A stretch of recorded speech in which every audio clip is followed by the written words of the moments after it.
जल, थल और वायु हर तरीके से घिर चुका है इजराइल। नमस्कार, मैं ब्यूटी गिरी और आप देख रहे हैं नेशनल दस्तक। पहले थल की बात करें तो जिस तरीके से हमास ने इजरायली सैनिकों को कतार में लगाकर गोली मारी, वो खबरें आपको पता है। उसके बाद मिसाइल जिस तरीके से हवाई हमले में दागे जा रहे हैं और इजराइल का हाल जो है खस्ता कर दिया है हमास ने, हिजबुल्लाह ने मिलकर, ये भी आपको मालूम है। लेकिन अब नया अपडेट ये है कि यमन के रास्ते जा रहे इजराइल के जहाज को हूती ने कब्जा कर लिया है, हाईजैक कर लिया है और हाईजैक करके उसे यमन के बंदरगाह पर ले जाकर खड़ा कर दिया है। आपको बता दें कि गैलेक्सी लीडर नाम का जहाज, जो मालवाहक इंटरनेशनल जहाज है, उसे इजराइल के जहाज बताकर जो है हूती ने कब्जा कर लिया है। और बता दें कि 2 दिन पहले ये जहाज लाल सागर में देखा गया था। उसके बाद एकाएक ये जहाज गायब हो गया। बाद में जब हूती ने प्रेस कॉन्फ्रेंस किया, हूती के लड़ाकों ने प्रेस कॉन्फ्रेंस कर बताया कि इजराइल के जहाज को हमने हैक कर लिया है, हाईजैक कर लिया है, उसमें 25 क्रू मेंबर हैं। और इसके साथ ही उन्होंने चुनौती दिया है कि इजराइल के झंडे के साथ जितने भी जहाज होंगे उन्हें हाईजैक कर लिया जाएगा। उन्होंने पूरी तैयारी कर ली है। ये जहाज भी पूरी तैयारी के साथ हैक किया गया। जैसे ही ये जहाज, आपको बता दें कि ये जहाज तुर्की से भारत की ओर जा रहा था लाल सागर के माध्यम से, और जैसे ही जहाज यमन के पास पहुंचा, हूती ने उस पर अटैक कर दिया। हूती के लड़ाकों ने यमन जहाज के ऊपर कई सारे हेलीकॉप्टर मंडराने लगे। वहां रस्सी के माध्यम से लड़ाके जहाज पर उतरे और उतरने के बाद उस पूरे जहाज को हाईजैक कर लिया और उसे यमन के बंदरगाह पर ले गया। उसके बाद प्रेस कॉन्फ्रेंस करके बताया, यहां तक कि उन्होंने ये भी चुनौती दी है कि जितने भी देश के जो क्रू मेंबर हैं वो अगर इजराइल के साथ काम कर रहे हैं तो वो अपने अपने क्रू मेंबर को वापस बुला लें, वरना हम आगे और भी जहाज हैक करने वाले हैं, इजराइल को नहीं बख्शेंगे। ये जो है हालिया अपडेट है, ताज़ा अपडेट है। पहले जो है हमास ने, हिजबुल्लाह ने जमीन पर मुश्किलें बढ़ा दी थी इजराइल की, और अब जो है जल के रास्ते जो हैं वो बंद कर दिया है, पूरी तरीके से बंद कर दिया है। यमन के पास जो है लाल सागर में लगातार जो है अपने लड़ाकों को तैनात करके हूती रखा हुआ है। मकसद साफ है कि गाजा और इजराइल का जो युद्ध चल रहा है वहां पर दबाव बनाने के लिए लगातार जो है हूती दबाव बनाने के लिए सारी चीजें कर रहा है। वो साफ तौर पर कह रहा है कि इजराइल को सीज फायर करना होगा, वरना ये कार्य जो भी वो हाईजैक की जो चीजें हैं वो लगातार आगे बढ़ती रहेगी, वो रुकने वाला नहीं है। यहाँ तक कि पूरे देशों को भी उसने चुनौती दे दी है कि वो बख्शने वाले नहीं है। अपने अपने क्रू मेंबर को बुला लें सभी देश, वरना वो लगातार आगे भी जहाज हाईजैक करता रहेगा। ये साफ संदेश दे दिया गया है हूती की तरफ से। जिस तरीके से हिजबुल्लाह और हमास ने लगातार जो है इजराइल के पसीने छुड़ा रहे हैं और लगातार जो है हमले कर रहे हैं। आपको बता दें कि दक्षिणी इजराइल पर कई मिसाइलें दागे गए हैं, कई शहरों को खाली करा दिया गया। सीमावर्ती जो शहर थे उन्हें इजराइल में ने खाली करा दिया है, और अब जो है समुद्री रास्ते भी बंद कर दिए हैं हूती ने। आना जाना जो है वो मुश्किल कर दिया है। लेकिन इसके बाद भी नेतन्याहू की जो घमंड है वो कम होती हुई नहीं दिख रही है। उनकी जो है सनक जो है वो कम होती हुई नहीं दिख रही है।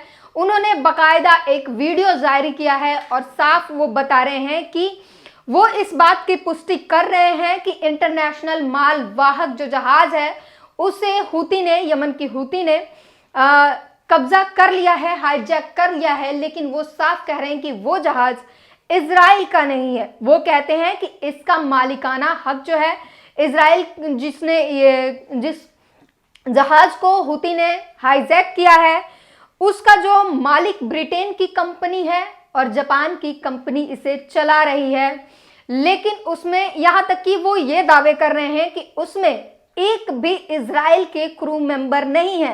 नेतन्याहू का कहना है कि इस जहाज में यूक्रेन, बल्गेरिया, फिलीपींस और मैक्सिको के तमाम और कई देशों के क्रू मेंबर्स हैं, लेकिन इजराइल के मेंबर एक भी नहीं है। सोचिए, वो इस हद तक बौखलाए हुए हैं। और वही हूती का लगातार दावा है कि ये जहाज जो उन्होंने हैक किया है वो इजराइल का है, और आगे भी वो कह रहे हैं कि जिस भी जहाज पर इजराइल का झंडा होगा वो उसे हैक कर लेंगे, वो उसे आगे नहीं बढ़ने देंगे।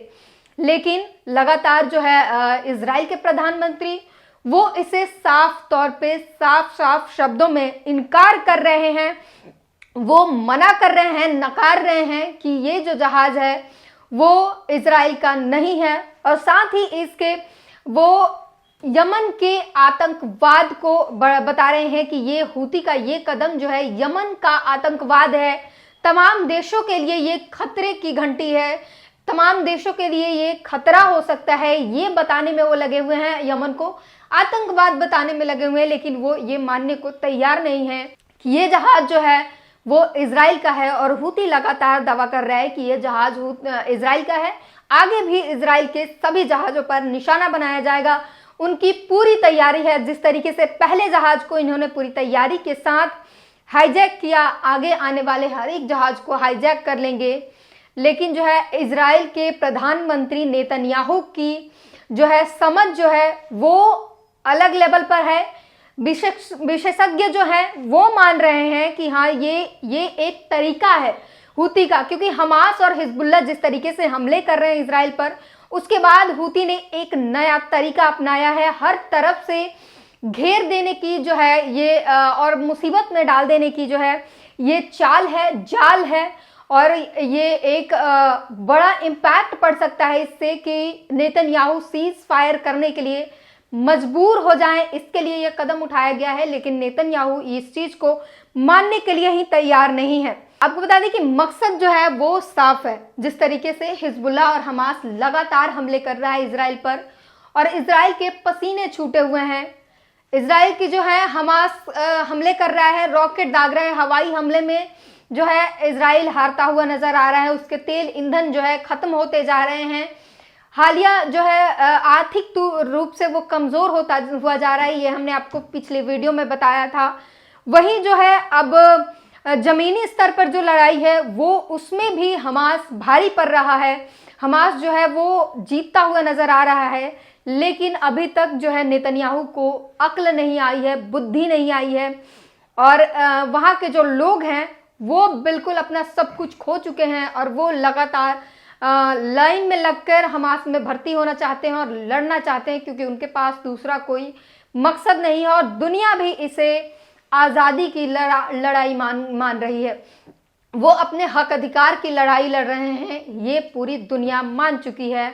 और लगातार जो है सभी समर्थन में हैं, प्रदर्शन हो रहे हैं इजराइल के खिलाफ। वहीं पिछले कुछ हफ्तों से जिस तरीके से दक्षिणी इलाकों पर इजराइल के हमले कर रहा है हिजबुल्लाह और हमास, जिस तरीके से हमले हो रहे हैं, हूती हमला कर रहा है, उससे जो है इजराइल घबराया हुआ है। लेकिन वो बाहर झूठी खबरें फैला रहा है कि इजराइल जीत रहा है, हमास को गाजा पर जो है सिकंजा कसा जा रहा है।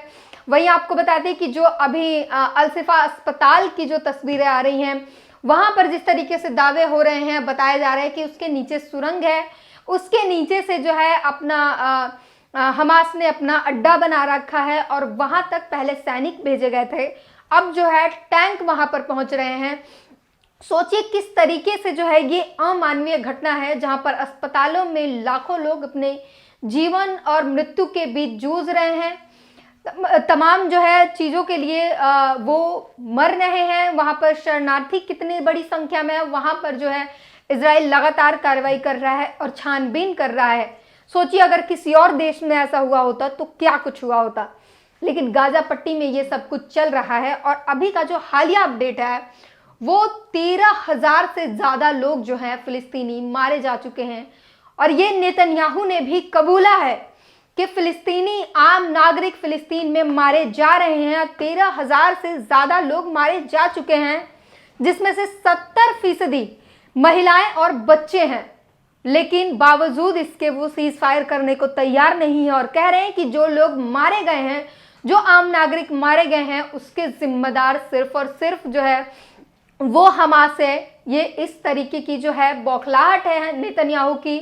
और अभी जो है पूरी तरीके से जो तमाम देशों ने है वो तनाव बनाना शुरू कर दिया है, इजराइल की टेंशन बढ़ाना शुरू कर दिया है। और हूती जो है अब खुलकर जो है कमर कस चुका है इजराइल पर दबाव बनाने के लिए, और लगातार जो है सीज फायर की मांग है। एक एक इंच जो जमीन कब्जाया है इजराइल ने फिलिस्तीन की, वो मांग है, उससे छोड़नी पड़ेगी। और नेतन्याहू ये सब कुछ मानने को तैयार नहीं है, झूठी खबर फैला रहे हैं कि वो जीत रहे हैं। लेकिन जिस तरीके से तस्वीरें आ रही हैं, चाहे वो थल सेना हो, वायु सेना हो या जल सेना हो, हर तरीके से वो फंसती जा रही है। उनकी सेना जो है खतरे में है, पब्लिक जो है, इजरायली जो लोग हैं वो खतरे में हैं। लेकिन ये नेतन्याहू को समझ नहीं आ रहा है, वो मानने को तैयार नहीं है कि वो इजराइल की जहाज है। हूती लगातार दावा कर रहा है कि वो इजराइल की जहाज है, इजराइल के क्रू मेंबर हैं। जितने भी देश हैं वो अपने अपने देशों में बुला ले, जितने भी क्रू मेंबर हैं, इजराइल के जहाज में काम करने वाले जितने भी क्रू मेंबर हैं, उन सभी को सभी देश अपने वापस बुला ले, क्योंकि ये जो सिलसिला है थमने वाला नहीं है। लगातार ऐसे जहाज, जितने भी जहाज आएंगे उसे कब्जा कर लिया जाएगा। लेकिन यहां तक कि जिनको लग रहा हो कि इजराइल सही है, इजराइल अब भारत से लोगों को चाहता है, 1 लाख से ज्यादा लोगों को वो चाहता है कि इजराइल भेज दिया जाए। वो आपको नौकरी देने के लिए नहीं बुला रहा है, वो आपसे मजदूरी कराने के लिए और मौत के मुंह में धकेल देने के लिए भारतीयों को बुला रहा है। सोचिए किस तरीके का हित ऐसी है इजराइल। ये एक सोचने की खबर है। और जिस तरीके का युद्ध चल रहा है, दबाव बनाया जा रहा है इजराइल पर, तमाम देश जो है एकजुट होकर फिलिस्तीन के समर्थन में खड़े हो गए हैं। और हर तरीके से जल थल वायु हर जगह से इजराइल घिर चुका है, अब जो है पूरी तरीके से फंसता हुआ नजर आ रहा है। लेकिन नेतन्याहू मानने को तैयार नहीं है। क्या कुछ मोड़ लेता है ये लड़ाई, 45वां दिन है और कहां तक जाता है ये लड़ाई, क्या कुछ होता है ये देखना बनता है। खैर, पूरी बातचीत पर अपनी प्रतिक्रिया जरूर दीजिएगा। धन्यवाद। नेशनल दस्तक की आपसे गुजारिश है कि अगर इसको बचाना चाहते हैं तो नेशनल दस्तक को सब्सक्राइब करने के लिए रेड कलर के सब्सक्राइब बटन को दबाएं, फिर बेल आइकन की घंटी दबाएं। नेशनल दस्तक को बचाने के लिए बहुत जरूरी है कि हर खबर को शेयर करें, लाइक करें, कमेंट जरूर करें।